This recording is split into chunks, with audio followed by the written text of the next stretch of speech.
নমস্কার, আমার চ্যানেলে সবাইকে স্বাগত জানিয়ে আজকে আবার একটি নতুন ভিডিও নিয়ে এসেছি আপনাদের কাছে। আজকের ভিডিওটা একেবারেই অন্যরকম। একদিন এক ধনী পিতা তার 8 বছরের সন্তানকে নিয়ে ঘুরতে বেরোলেন। বাবা চেয়েছিলেন তার ছেলেকে বোঝাতে যে একজন মানুষ কী পরিমাণ দরিদ্র হতে পারে। তারা একটি গরিব পরিবারের বাড়িতে কিছুক্ষণ সময় কাটালেন।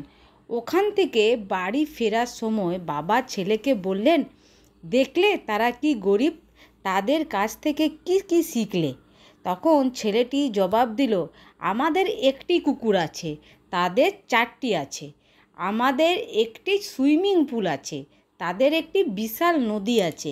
আমাদের রাতে বিভিন্ন ধরনের বাতি আলো দেয়, তাদের রাতে আলো দেওয়ার জন্য অসংখ্য তারা আছে। আমরা খাবার কিনি, তারা খাবার বানিয়ে খায়।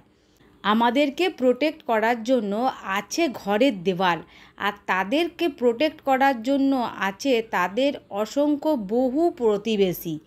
আমাদের কাছে আছে বিভিন্ন ফেমাস লেখকের বই, তাদের কাছে আছে কোরআন, বাইবেল, গীতা।